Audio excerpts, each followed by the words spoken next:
Seja bem-vindo ao podcast da Terceira Igreja Presbiteriana de Cotia, uma igreja que glorifica a Deus por meio de pregações expositivas e vida em santidade. A mensagem que você ouvirá a seguir faz parte de uma série de estudos do livro Os Atributos de Deus, de A.W. Pink. Estes estudos são realizados em nossas reuniões de doutrina que acontecem toda quinta-feira às 20 horas. Para mais conteúdo, siga-nos também no YouTube e no Instagram. O A.W. Pink, ele escreve de maneira muito simples coisas que são difíceis de entender, mas ele tem uma perspicácia de deixar aquilo que é complicado fácil. Então, na semana passada, nós estudamos o atributo, né, se é que a gente pode chamar de um atributo, mas nós estudamos aquilo que na teologia é chamado de a solidão de Deus. E quando nós estudamos a solidão de Deus, a gente lembrou que a ideia de solidão não diz respeito a algo ruim. Deus não estava só e infeliz porque estava só, e por isso fez tudo, né, que criou, né? Por isso ele criou todas as coisas. Não, Deus estava feliz, alegre, satisfeito, pleno em si mesmo, né? Esse Deus trino, Pai, Filho e Espírito Santo. Mesmo antes de criar o tempo, de criar todas as coisas, ele estava feliz e satisfeito, mas por misericórdia, por sua livre graça, ele decidiu criar todas as coisas. E nós aprendemos com isso, naquela ocasião, que isso deve me movimentar na direção de Deus, em gratidão, saber ele não precisava ter feito nada, nem ainda a mim, então eu não tenho que questionar Deus das coisas que ele faz, ou por que eu sou assim, ou de outra forma.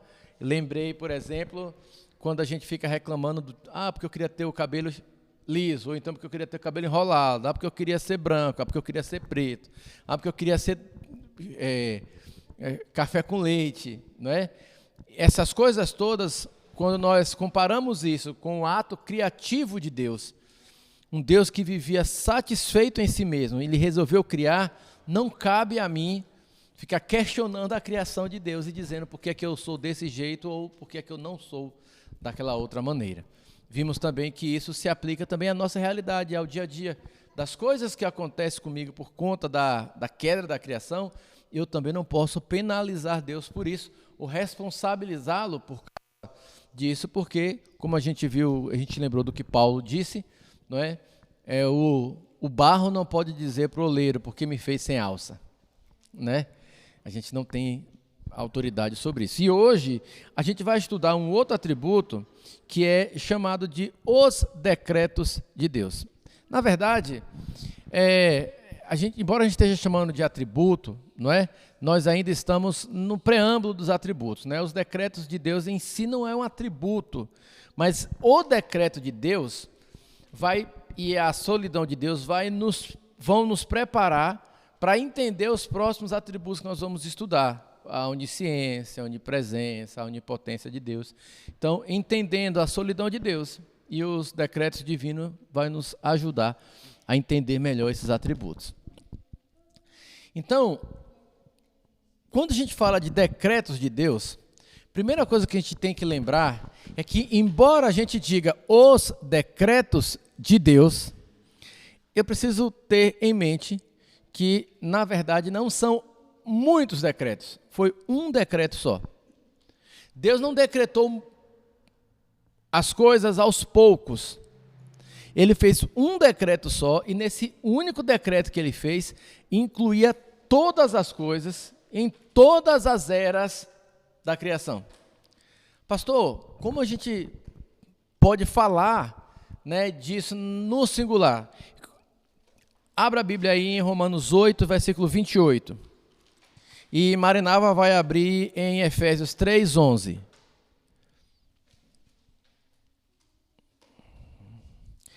Quem achar Romanos pode ler. Romanos 8, 28. Lembra de ler alto, tá bom? Sabemos que todas as coisas cooperam para o bem daqueles que amam a Deus, daqueles que são chamados segundo o seu propósito. Segundo o quê? O seu propósito. O seu propósito. Quantos propósitos são? Um. Então, todos são chamados de acordo com o seu propósito. Marinalva, leia agora aí Efésios 3:11. Lê bem alto. Segundo o eterno propósito que fez em Cristo Jesus, nosso Senhor, no qual temos ousadia e acesso com confiança. Percebam também ali o propósito. Então, nesses dois textos que a gente leu, propósito está escrito no singular. Então, a Bíblia vai em vários lugares, vai falar do propósito de Deus como uma coisa só. Em alguns momentos, nós vamos usar isso no plural. E por que a gente fala no plural? Porque a nossa mente limitada é difícil conceber, é difícil entender quando eu te falo um propósito só. Porque o que nós temos em mente, e nós aprendemos assim com a cultura do dia a dia, que é assim: Deus decretou alguma coisa no seu propósito, e aí esse propósito que foi decretado por Deus, agora ao longo da história, as coisas vão acontecendo, e a depender das ações dos homens ou das coisas, né, dos animais, por dizer assim, esse decreto vai mudando e vai se tomando forma. Então, por exemplo, se eu oferecer a Sofia um copo com água, Sofia pode dizer sim ou não? Então, as pessoas entendem os decretos de Deus algo do tipo: Deus decretou que Sofia ia beber água. E aí, se Sofia foi lá e eu dei a água para ela disse sim, ela bebe a água. Se ela disse não, ela não vai beber a água, mas o decreto de Deus vai mudar para se acomodar à vontade dela.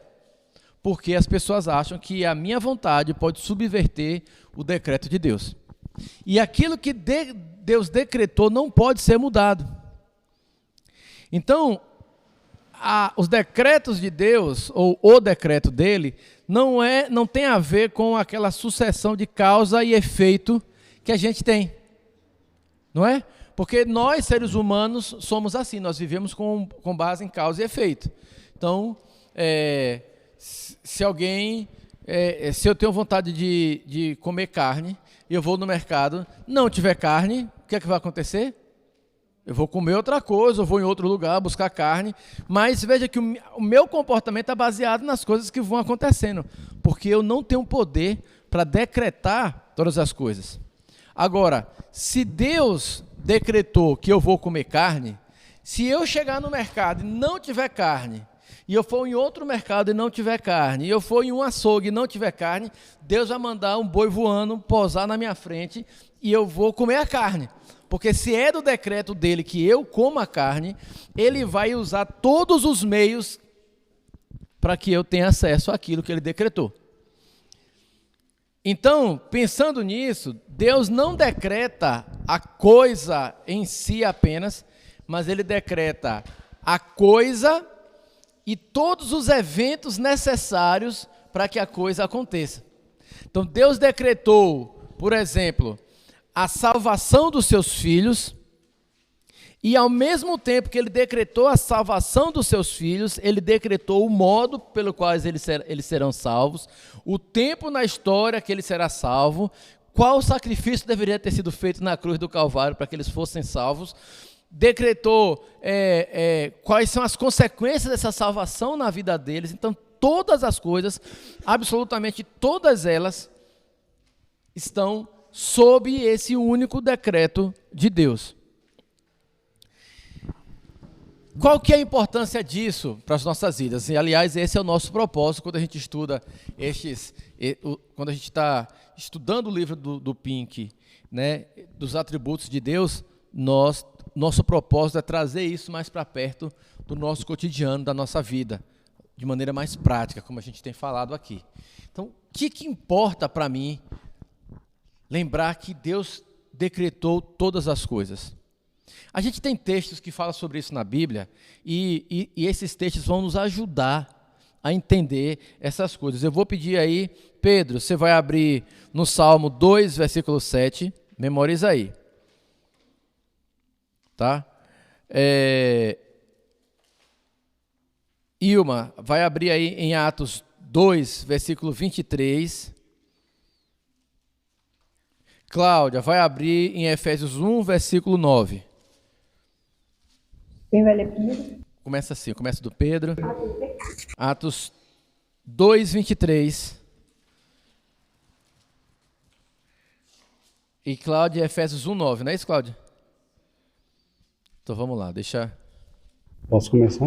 Pode começar. Peraí, deixa todo mundo abrir para ninguém se perder na leitura. Isso é o nosso exercício, tá bom? Se você for abrir a Bíblia, fica a dica aqui, tá? E a pessoa começar a ler, você para de procurar o texto bíblico, fecha a sua Bíblia e escuta o que a pessoa está lendo. Porque senão você perde o fio da meada, certo? Atos 2, 23. Espero, todo mundo achou aí? O seu... Salmos 2, 7, Atos 2, 23 e Efésios 1, 9. Começa, Pedro, Atos 2, 7. O Salmo 2, 7.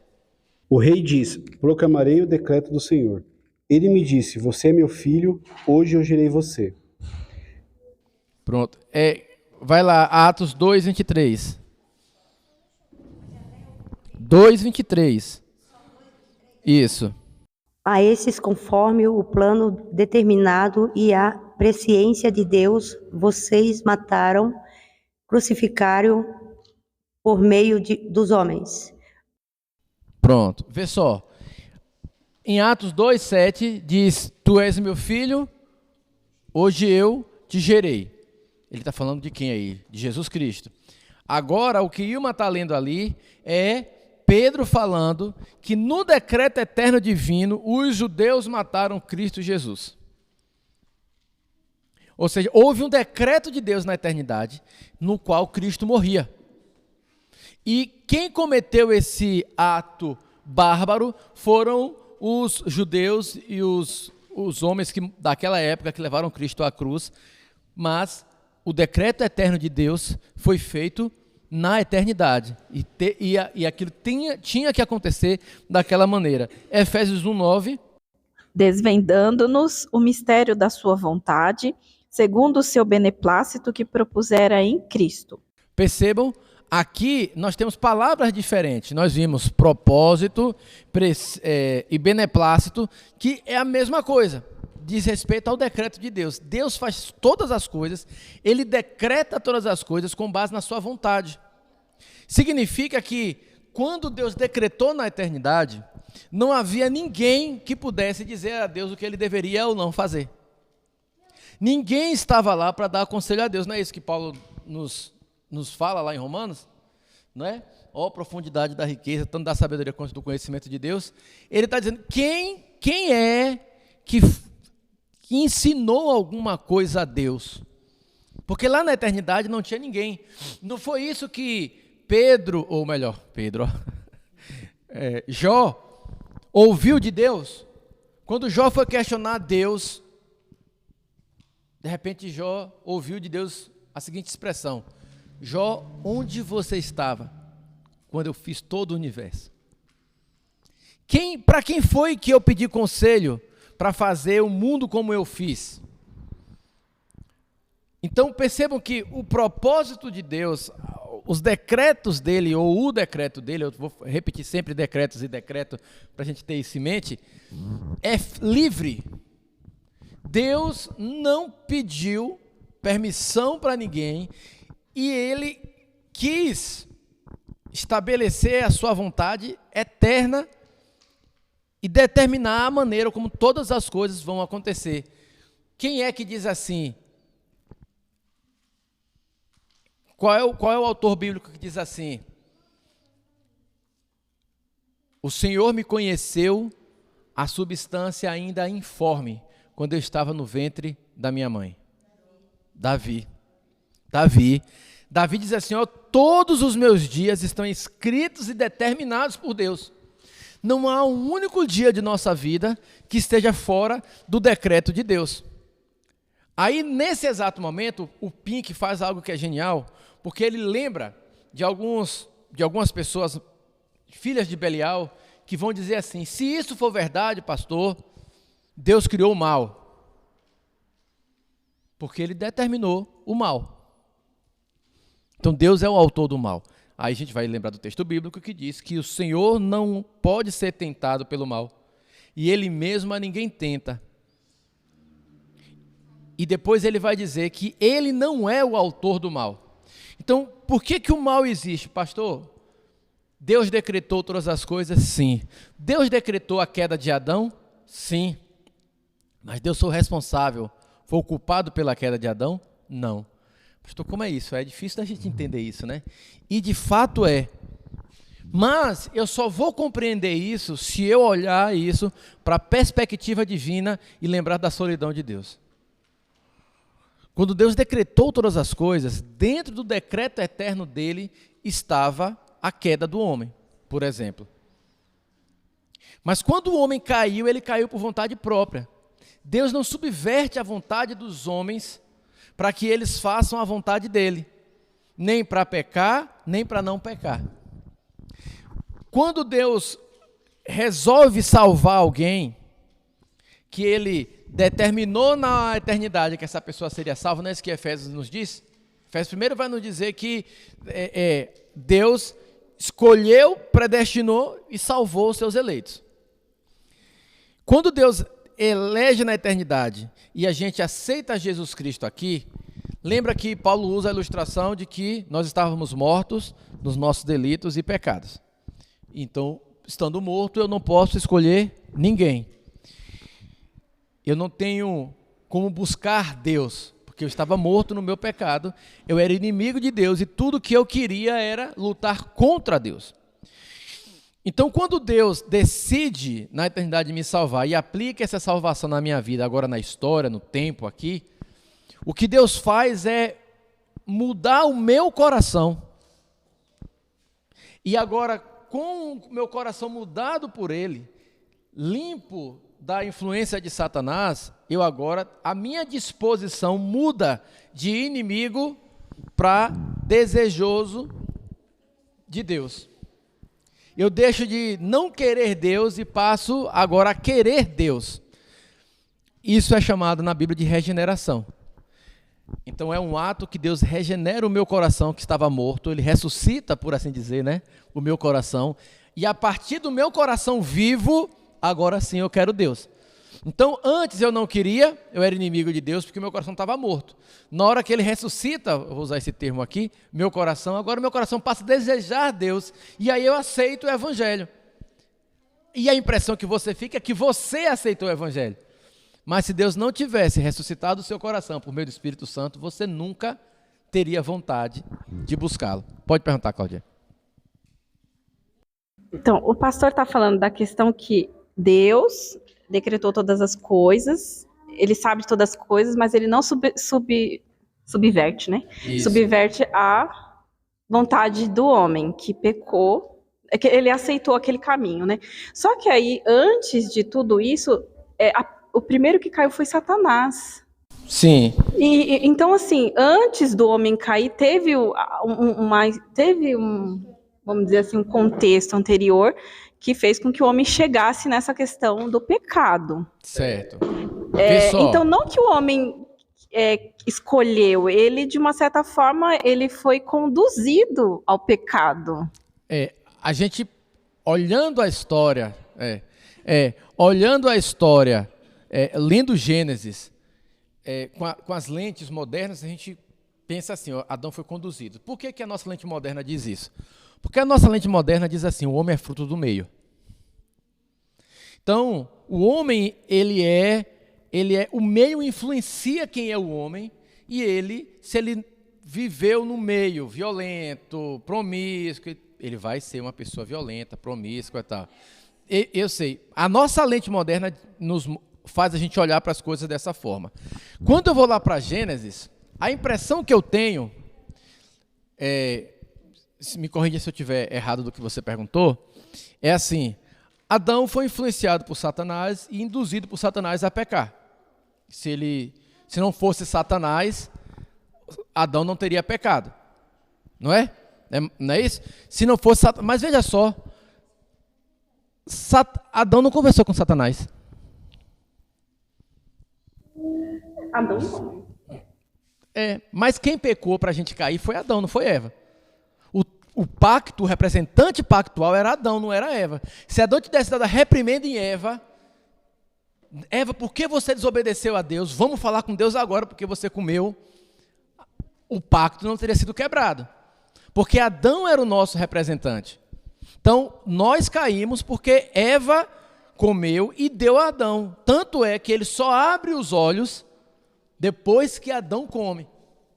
Enquanto Eva se alimentou do fruto, ela estava errada, mas o pacto que Deus tinha feito, tendo Adão como representante, ainda não havia sido quebrado. Então, Adão não peca simplesmente porque Satanás estava lá. Adão peca porque ele também desejou a mesma coisa que Eva desejou, ser igual a Deus. Então, o pecado de Adão, né, que ele traz para a criação aquilo que Satanás fizera antes dele, e é uma coisa que a gente faz até hoje, a gente responsabiliza Satanás por todas as nossas ações equivocadas, por todas não, mas muitas coisas que acontecem na nossa vida, por exemplo, o marido olha para onde não deveria olhar. Aí a pessoa diz, Satanás botou no meu coração o desejo de olhar para aquele lugar. Como assim? Satanás botou no seu coração o desejo. Se você é cristão, se o Espírito Santo habita em você, Satanás não tem poder para falar na sua mente, para induzir o seu coração, porque senão o Espírito Santo está permitindo que ele faça isso. Então, foi você que quis, não foi Satanás que quis. Então, irmãos, o decreto eterno de Deus decretou todas as coisas que nós vemos e que nós não vemos. Aquilo que aconteceu no céu e a rebelião de Satanás, que a Bíblia não traz muitas informações sobre isso, não escapa ao decreto eterno de Deus. Mas pastor, por que Deus fez isso? A Bíblia não vai me responder. A gente pode elocubrar algumas respostas para isso. A gente pode dizer que Deus, como eu já ouvi algumas pessoas falando, por exemplo, que Deus permitiu isso para ele mostrar o tamanho do amor dele, levando Cristo Jesus à cruz do Calvário, a ele mesmo morrer em nosso lugar. Entende? É uma resposta possível, mas não é definitiva, porque a gente vão haver muitas informações na Bíblia para a qual eu não vou ter entendimento suficiente. Uma delas é essa questão do decreto eterno de Deus, que ele decretou todas as coisas, mas ele diz na palavra dele, eu não sou o autor do mal. Adão tinha livre-arbítrio, ou não? Adão tinha livre-arbítrio. Mesmo, mas o decreto de Deus já existia. E aí é que está um negócio. O livre-arbítrio de Adão, e esse livre-arbítrio é uma questão interessante para a gente pensar em relação aos decretos de Deus, é que as pessoas entendem livre-arbítrio como o ato de você agir independente da vontade de Deus. Isso é autonomia. Judá pregou isso aqui há um tempo atrás, o nosso vídeo dessa semana do canal do Instagram, né, é exatamente sobre isso. O anseio mais antigo do homem é autonomia. O homem quer ter autonomia de Deus, ele quer ser independente de Deus. Lembra o Salmo, não lembro agora o número, mas o salmista diz assim, sacudamos de nós as suas algemas. Ele está falando de Deus, é o ímpio dizendo, eu não quero mais viver sob as algemas de Deus, ele me escraviza, eu quero me libertar dele. E aí as pessoas entendem livre-arbítrio como isso, eu tenho livre-arbítrio, Deus pode mandar eu virar à esquerda e eu posso virar à direita, eu não quero obedecer a Deus. Aí a gente vai ter que entender um outro aspecto que é a vontade de Deus. Eu já falei para vocês que quando a gente fala de vontade de Deus, a gente tem vários tipos de vontade, ou a Bíblia se refere à vontade de Deus de formas diferentes. Existe a vontade de Deus, que é decretiva, é aquilo que Deus decreta, o decreto eterno dele. Então Deus decretou que cada um de vocês estivesse aqui essa noite. E por cada escolha que vocês tiveram, seja qual for o caminho que vocês escolheram para que estivesse aqui essa noite, isso estava no decreto eterno de Deus. É isso que Davi diz, todos os meus dias foram escritos e determinados por Deus. Ok? Agora, existe um outro tipo de vontade, que alguns vão chamar de volitiva, ou prescritiva de Deus, que ele permite que os homens quebrem. Por exemplo, os 10 mandamentos. Deus disse, não matarás. É o desejo prescritivo de Deus, é a lei de Deus que você não quebre. Mas ele permite que você quebre. A vontade prescritiva e a vontade decretiva de Deus, elas não entram em contradição. Aquilo que ele determinou vai ser cumprido. Ainda que para isso você quebre a vontade prescritiva dele. Louco isso, né? Mas pensa lá em José. José estava indo visitar os irmãos no campo, fiscalizar os irmãos no campo. Os irmãos pegaram José, iam matar, Rúben não deixou, jogaram num buraco e depois venderam José. No final da história, José passa aquele perrengue danado lá na casa de Potifar, vai parar na prisão. José vira o rei, o segundo homem do Egito, né? Mais importante lá do Egito. E aí, quando os irmãos acham que José vai matá-los, José diz, não vou matar vocês não, pode ficar em paz. Eles não acreditaram, e quando o pai morre, quando Jacó morre, eles ficaram com medo novamente, e chegam para José e dizem assim, ó, nosso pai disse que era para você perdoar a gente, todo mundo morrendo de medo, né? Nosso pai morreu, agora José vai vir a forra. Aí José diz assim lá, vocês planejaram o mal contra mim, porém Deus planejou o bem. Foi o mesmo ato deles, que estava planejado por Deus. Eles, no coração maldosos, estavam planejando o mal, mas Deus, desde a eternidade, com aquele ato pecaminoso deles, planejou o bem. Ainda que Deus use o mal para fazer a sua vontade, é sempre a vontade de Deus que é feita no final. Outro exemplo, Jonas também. Jonas planejou fugir de Deus, mas Deus não, você vai para Nínive. Ah, pastor, o senhor disse que Deus não subverte a vontade do homem. Se você olhar lá, aí a gente vai entender essa coisa, né, de subverter a vontade. Quando eu falo que Deus não subverte a vontade, eu estou me referindo que na hora da salvação, Deus não lhe arrasta e salva você contra a sua vontade. Aquilo que a gente chama, e às vezes até a gente pregando, a gente fica animado, né? E fala assim, Deus me arrastou do lamaçal e me levou para um lugar, né? Puro, limpo. Esse arrastar de Deus é, na verdade, a subversão do seu coração caído. Ele muda a disposição do seu coração caído, ele lava o seu coração, ressuscita seu coração, e nesse ato de fazer isso, e isso você não queria antes isso, e Deus lava o seu coração, e aí agora você passa a querer Deus. Eu gosto de cinema. Tem um filme que, se vocês não assistiram, assistam, mas é provável que vocês já tenham assistido, Até o Último Homem. Até o Último Homem é um filme de guerra que conta a história de um soldado que não podia, que ele decidiu, por conta de um acidente que ele teve com o irmão dele era criança, ele pegou um tijolo e deu na cabeça do irmão dele, brigando os dois. E aí ele se tornou um objetor de consciência, é aquele que decide, no caso do filme lá, né, decide não tocar em armas. Ele disse, eu não vou pegar em armas, não vou tocar em armas. Acontece que está tendo a guerra dos Estados Unidos contra o Japão, e ele decide se alistar, vai para o exército. Aí, como você vai para o exército se você não quer pegar em arma? Ele diz, não, eu estudei para medicina, eu quero curar as pessoas, eu não quero matar as pessoas. Eu quero ser o médico lá no exército. E ele apanha os amigos dele, tudo para ele desistir, e ele faz o esforço danado para ir para conquistar o direito de defender o país dele, mesmo sem usar arma, sendo médico. E ele acaba conseguindo ir, mas apanhou, comeu pão que o diabo amassou no quartel. Quando ele chega lá no campo de batalha, no primeira noite que ele está lá, tem um ataque terrível, e os soldados americanos tomam uma surra, e voltam, descem o penhasco que eles subiram, assim, enxotados de lá pelos japoneses. E ele fica lá em cima. E aí ele começa a salvar os que ficaram feridos.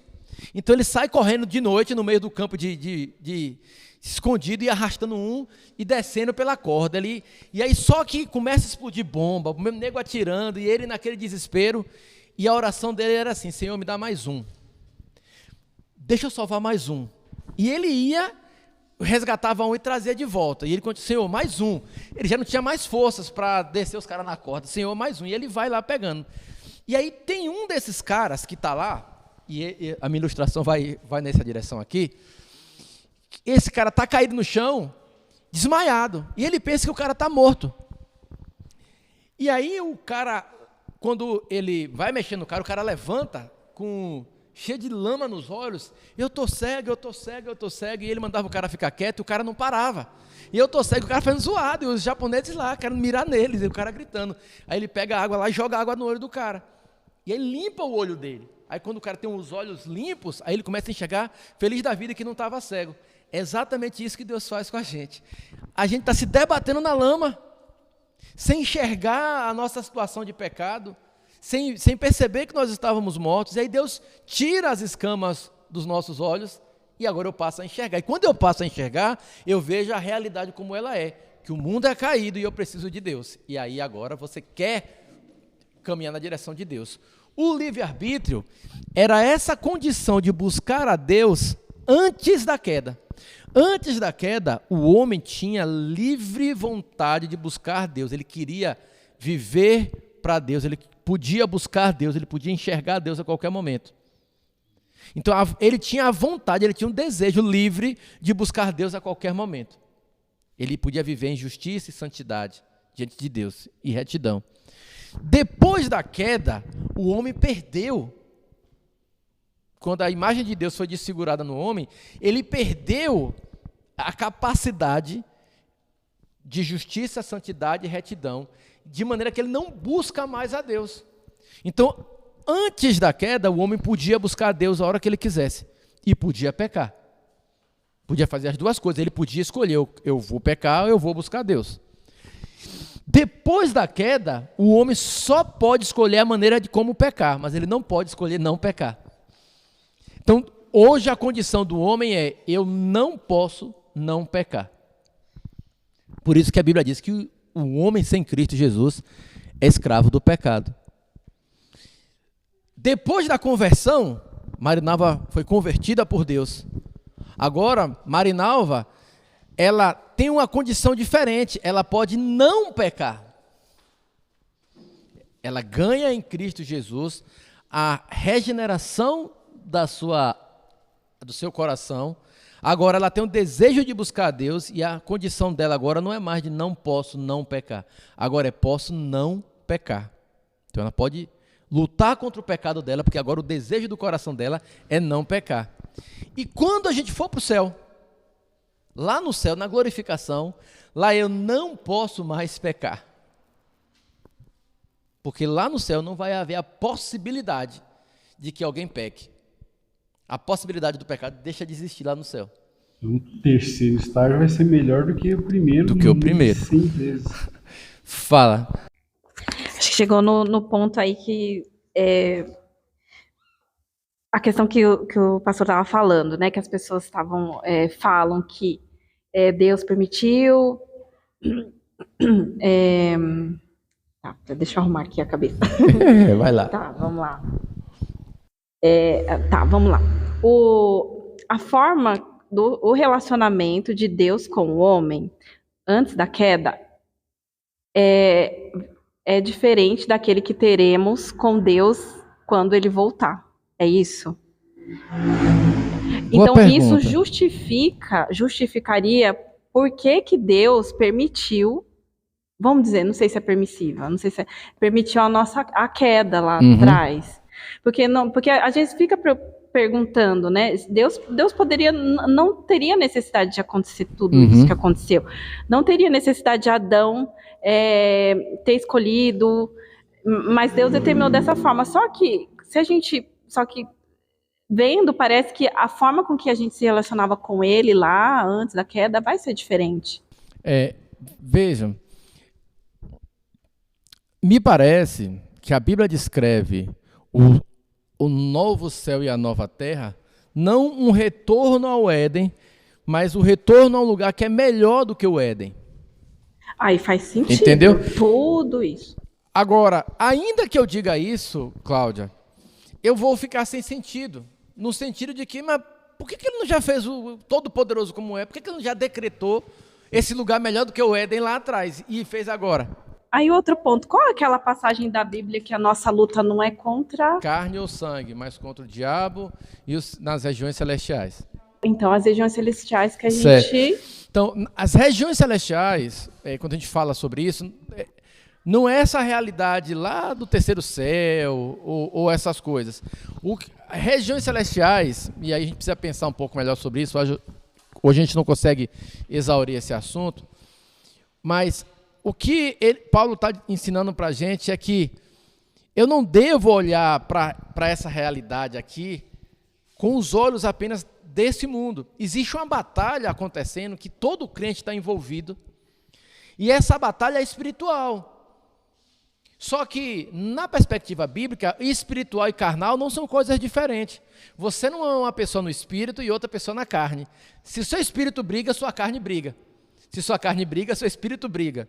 Então, o que Paulo está ensinando para nós é que eu devo olhar para a realidade com os olhos espirituais e saber que os problemas que eu enfrento aqui, eu os enfrento física e espiritualmente. Eu não tenho que lutar contra o presidente que proibiu a lei X.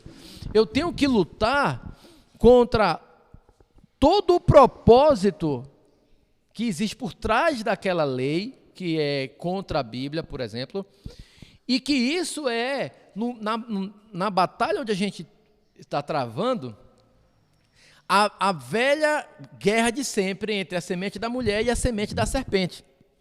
Eu não separo o mundo espiritual do mundo material, nem o santo do profano.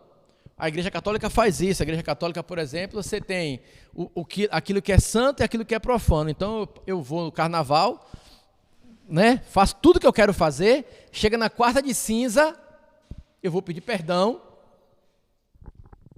porque eu profanei muitas coisas que eram sagradas. Agora eu vou e para eles está tudo certo. Então, para eles tem a festa lá na igreja, a missa, tal, que é o santo. Depois eu vou para o profano, que é a quermesse, e aí na quermesse vale tudo. Mas essa não é a realidade bíblica. A realidade bíblica de você separar o mundo espiritual do mundo material. Então, a gente vive num único mundo. E a nossa realidade, ela é espiritual, mas também é carnal, é terrena. Onde é que Deus faz com que todos os seus milagres sejam visíveis? Aqui. Sem esse mundo físico, não teria como Deus, a não ser que Ele, na eternidade, decretasse que fosse de outra forma. Mas hoje, a forma que Deus tem para revelar o amor dEle por mim, não é só o sentimento no meu coração, mas as coisas que Ele fez e que eu vi Ele fazendo por mim. Entende?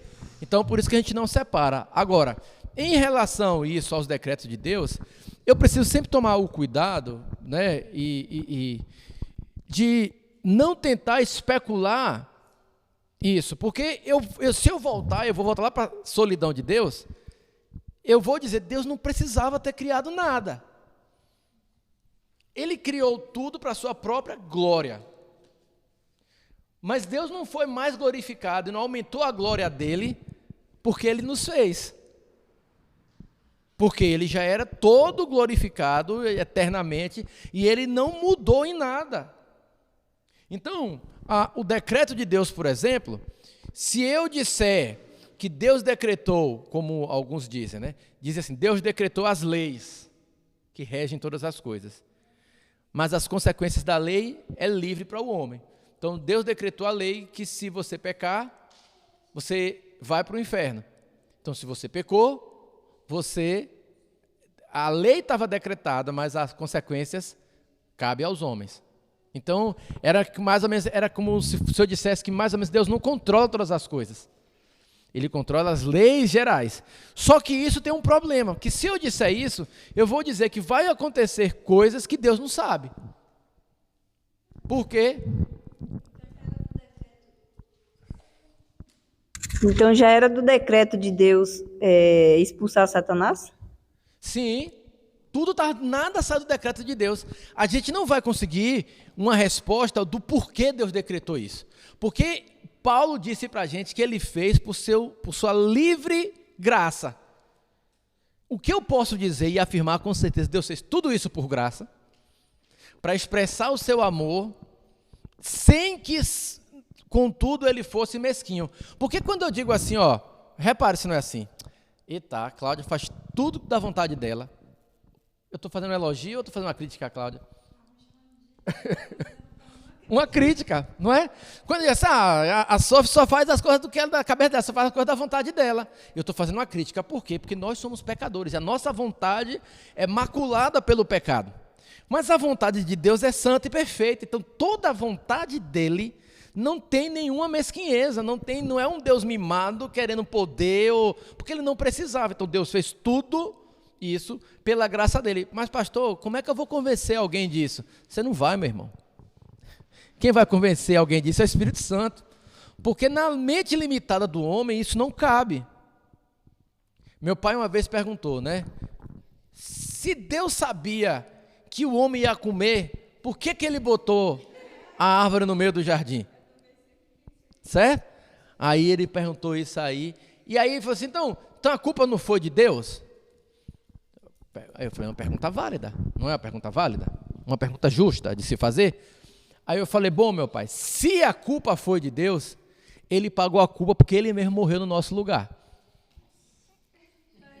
Certo? Então, se ele foi o culpado, e eu não estou dizendo que foi, eu estou dizendo se é que ele foi culpado, ele assumiu a responsabilidade e foi para a cruz no nosso lugar. Então, ele não só decretou que o homem caísse, mas decretou que o filho dele, Deus de Deus, a terceira pessoa da Trindade, ou terceira não, vou acabar com essas coisas de primeira, segunda e terceira, eu não gosto desses, porque parece que tem uma hierarquia, né?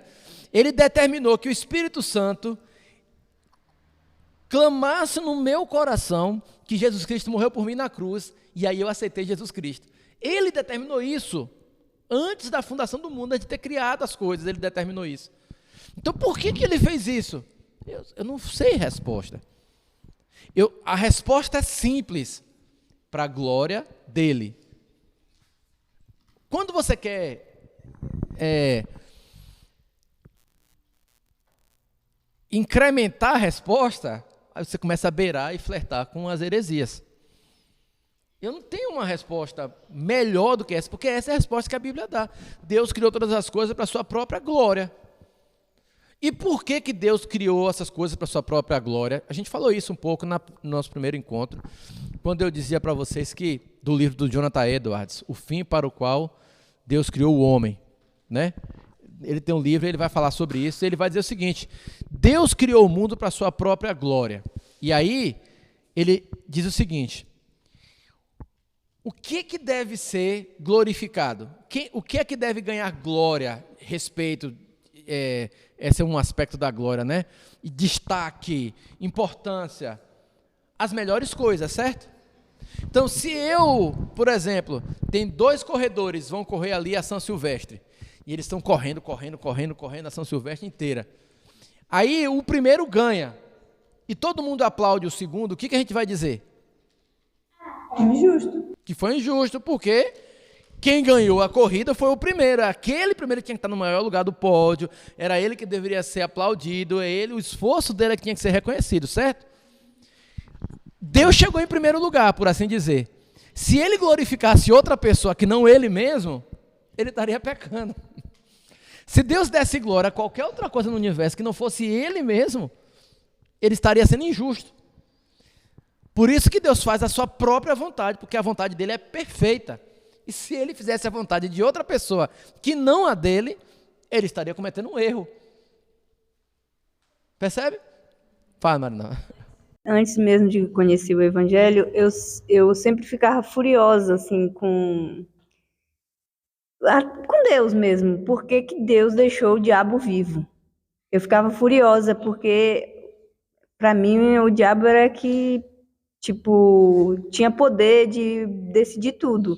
Aí eu ficava furiosa. Então eu acho que por isso que eu demorei muito para vir Mas com o evangelho. muita gente tem esse pensamento, Marinalva. Acha que o diabo tem um poder que vai além do de Deus. É como se o diabo fosse um Deus e Deus fosse outro Deus, e eles estavam lutando por poder, e o diabo tem um poder que é a revelia do poder de Deus. Tanto é que tem muito crente que acha que o diabo manda no inferno. Lá no inferno, quem manda é o diabo. O diabo está sentado num trono, certo? Mandando os capetinhas dele, e ele está lá no bem bom, e os capetas lá estão fazendo a vontade dele. Só que não é isso que a Bíblia diz. A Bíblia diz que o diabo e os seus anjos serão lançados no lago de enxofre, que é pior do que o inferno. Desde a queda ele está em tribulação. Hoje, aqueles que morrem sem Cristo Jesus vão para o inferno e lá estão experimentando o tormento eterno que já começou agora. Então, quando eu começo a olhar para essas coisas e quero atribuir um poder a Satanás, é porque eu não entendi ainda os decretos de Deus e a soberania de Deus. Então, por que Deus decretou? Primeiro, porque Ele pode. Começa por aí. Porque Ele é. Ele decretou porque Ele pode. Simplesmente eu quero. E o querer de Deus é a mesma coisa de o fazer de Deus. Aquilo que Ele quer é feito. Então, o querer de Deus, a vontade de Deus é o próprio Deus, que tudo aquilo que Ele quer é feito. Não há nada em Deus que Ele diga, eu quero, que alguém possa dizer, você não vai ter. Entende? Fale, Karen. E essa questão, né, de trabalhar esse pensamento, de trabalhar a nossa humildade também, né? Sim, porque quando eu percebo como é uma grande arrogância. Ontem lá na IPMA nós oramos por uma moça que estava grávida, trigêmeos, e perdeu os 3 bebês. E a gente lamenta, sente muita dor por isso. E é uma pergunta natural, por que Deus permitiu isso? Sabe? Aí, eu falando para a irmã, digo assim, irmã, você está pegando Deus e botando no banco dos réus. Dizendo, por que você fez isso? Eles eram tão bons, percebam? E eu não estou aqui dizendo que uma mãe numa condição como essa, ela tem que fazer esse raciocínio que a gente está fazendo aqui agora. Seria leviano e injusto de nossa parte querer que uma mãe que perdeu 3 filhos raciocine automaticamente dessa forma. Não podemos fazer isso. Isso é um pecado terrível, você colocar um fardo tão grande desse nas costas de uma mãe. Porém, a Bíblia diz, como a gente leu lá em Romanos, que todas as coisas foram decretadas por Deus. Então, esse fato terrível e trágico foi decretado por Deus na eternidade. E eu não tenho respostas para dar o porquê Deus fez isso. Além de dizer que todo o propósito de Deus é bom para aqueles que o amam. Então, quando eu olho para essa realidade, o que essa irmã deveria pensar quando a gente vê coisas tão terríveis como essa acontecendo? Eu não penso e não fico magoado com Deus, por que Deus fez isso? O meu foco agora vai contra o pecado. Eu devo pensar, isso aconteceu por causa do pecado.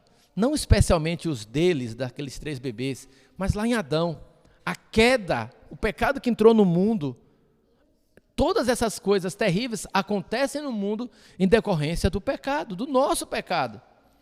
Então, foi isso que Deus disse, se você comer, você vai morrer. Então não coma. E aí agora a gente sofre as consequências do pecado. Então quando a gente tiver essas tragédias, a gente tem que lamentar a entrada do pecado no mundo. E ele entrou no mundo porque o homem quis. Adão podia ter dito não, mas Adão quis ser igual a Deus e comeu do fruto por causa disso. Entende? Aí você pode pensar assim, Pedro, mas isso aí foi Adão, o que é que tem a ver com Adão? Não é? Olhe para a sua própria vida, e eu sei que hoje mesmo, em algum momento, você disse para Deus, eu vou fazer do meu jeito, Deus, você fica aí na sua. É bem possível que hoje você tenha tomado essa decisão. Ó, eu não posso fazer isso. Eu sei que Deus não se agrada, Deus disse para eu não fazer, mas eu vou fazer. E você fez.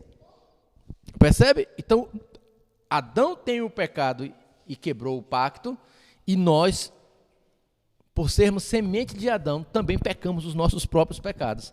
Então nós somos condenados pelo pecado de Adão e pelos nossos próprios pecados.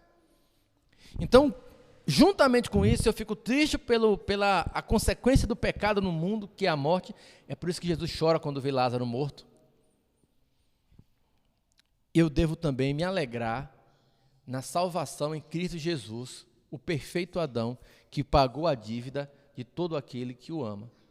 Então, irmãos, ao invés de ficar colocando Deus no banco dos réus, e por que é que Deus decretou isso ou decretou aquilo, sonde o seu próprio coração.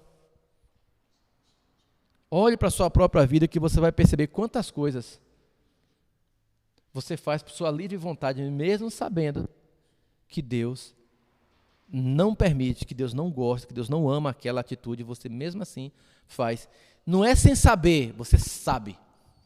Você sabe que não deveria fazer, e mesmo assim você faz. A gente arruma desculpa esfarrapada para poder fazer, né? Para aquietar o coração, mas você vai fazer do mesmo jeito. Entende? Então, pensar no decreto de Deus, além de me trazer a humildade que a Karen lembrou, também tem um aspecto que é muito poderoso nos nossos dias, que faz com que a gente deixe a ansiedade. Viu, Sophie? Você que estava orando por causa da ansiedade? Você lembrar que o que vai acontecer com você na prova de amanhã já foi decretado por Deus, deve fazer o seu coração aquietar. Que igreja eu vou congregar? Deus já decretou. Como é que vai ser meu casamento? Deus já decretou. Eu só não sei ainda qual é o decreto dele. Mas eu sei que eu posso confiar nele. Pastor, eu vou passar por um aperto, um perrengue danado naquele lugar que eu vou trabalhar. Vai, se Deus decretou que vai ser um perrengue, um aperto, uma confusão, vai ser. Eu estava lendo hoje um salmo, quer ver? Salmo de número 44. Para a gente terminar aqui.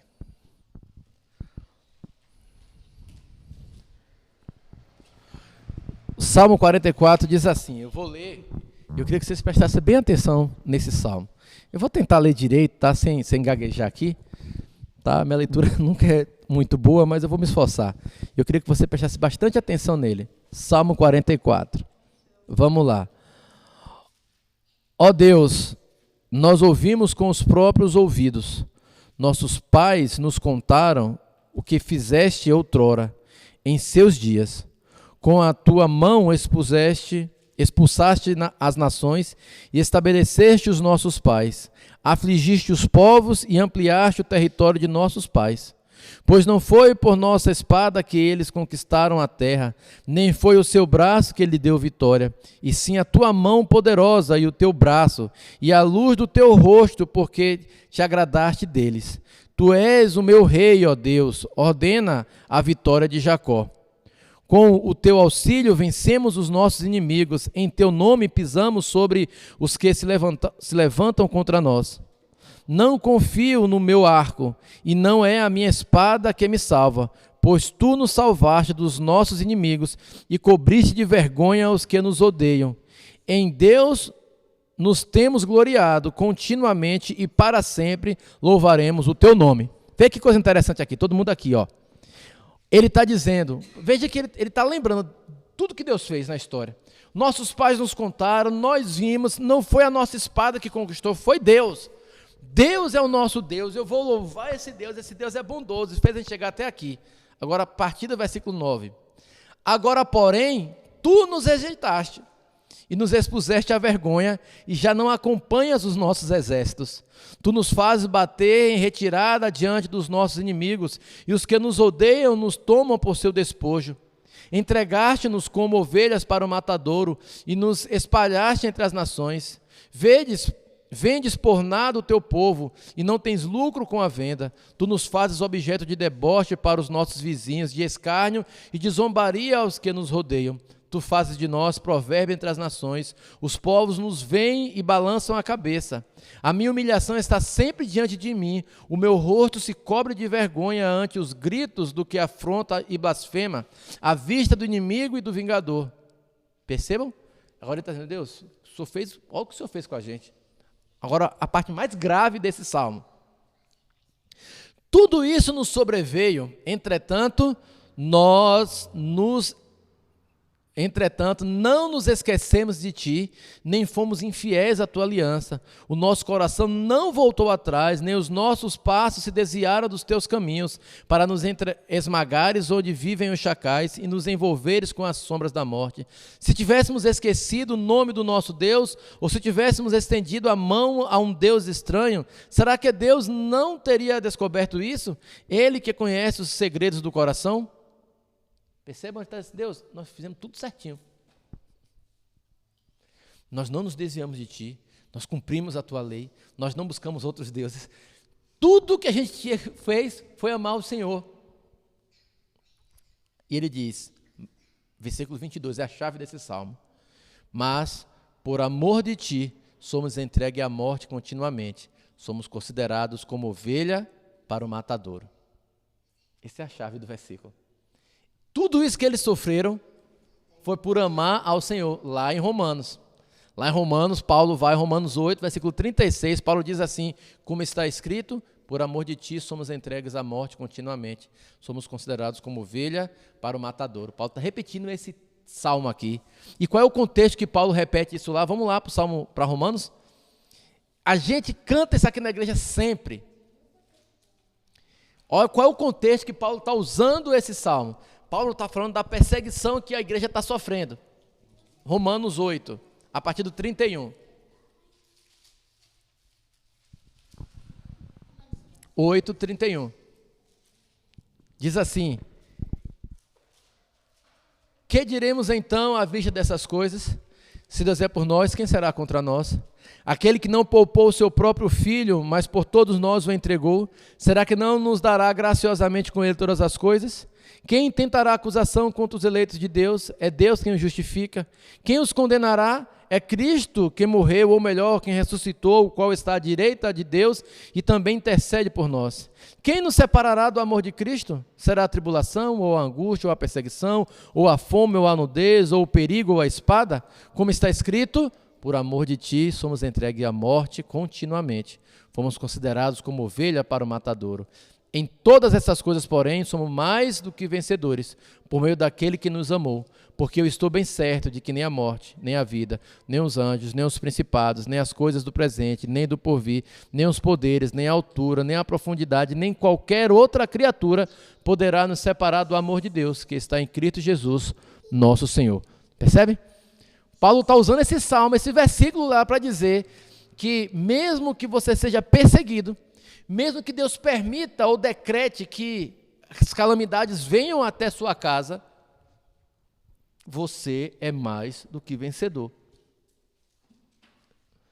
E Deus está convidando você para acreditar nisso.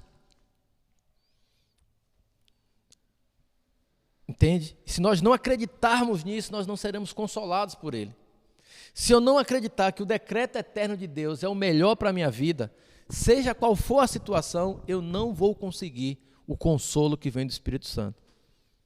Porque eu vou querer sempre colocar Deus no banco dos réus e impor a Ele, dizer, por que é que o Senhor deixou que isso acontecesse comigo? Por que é que o Senhor matou a minha mãe? Por que é que o Senhor matou meu pai? Por que é que eu estou passando fome? Por que é que eu perdi o emprego? Por que é que eu separei do meu marido? Por que é que meu filho não me ama? Você vai achar um bocado de desculpa para isso. Se você não entender o propósito decretado por Deus na eternidade. Fala, Sophie. Pastor, eu não calma aí. O que eu não entendi em Salmos? Calma aí. Para mim, por favor. Peraí, pastor.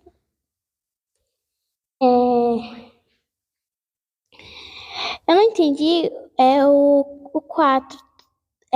Que está aqui na minha Bíblia. Tu és o rei, ó Deus, ordena a vitória de Jacó. Eu não entendi quando coloca o nome de Jacó. Porque Jacó é um nome que é dado ao povo de Israel. Lembra que lá em Gênesis a gente falou sobre isso. Jacó foi o filho, né, de Isaac. E Deus, num determinado momento, mudou o nome de Jacó para Israel. Então, Israel e Jacó dizem a mesma coisa. Então, quando Deus usa Jacó aí, é uma espécie de declaração de amor por Israel. Então, assim, consola Jacó, ou dá vitória a Jacó, é dar vitória a Israel, ao teu amado, aquele quem o Senhor ama. Lembra que lá em Deuteronômio vai falar isso, e Paulo vai lembrar isso lá em Romanos, Deus amou Jacó e aborreceu Esaú. Então, aí seria assim, Sophie, dá vitória ao teu amado, dá vitória a quem tu ama. Por isso que ele usa o nome Jacó aí, nesse ponto, tá? Perguntas, irmãos, ainda a respeito dos decretos de Deus, ou do decreto de Deus? Não? Então, que Deus nos abençoe, né? Nos dê capacidade de olhar para a nossa vida e amanhã a gente limpar o nosso coração da ansiedade, sabendo que Deus já decretou tudo na nossa vida. E se Deus é perfeito, ainda que você esteja enfrentando a dificuldade agora, tenha certeza de que nada pode separar você do amor de Deus e que o decreto eterno dele é o melhor para a sua vida. Todas as coisas cooperam para o bem daqueles que amam a Deus, daqueles que foram chamados segundo o seu propósito. Tá bom? Vamos orar? Senhor, nós te louvamos e te engrandecemos, Pai, porque na eternidade o Senhor decretou que um dia estaremos aqui juntos, ó Pai, aprendendo da Tua palavra, alegrando, enchendo o nosso coração com esse conhecimento tão precioso que o Senhor decidiu revelar a cada um de nós. Pai, aplica isso no nosso coração e que amanhã, Deus, quando formos enfrentar as dificuldades, nos lembremos que todos os nossos dias estão escritos e determinados por aquele que é perfeito, criador de todas as coisas, aquele que não pode errar.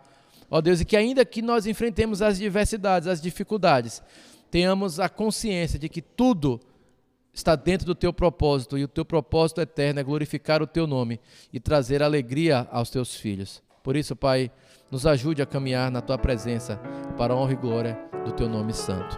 Em nome de Jesus, amém.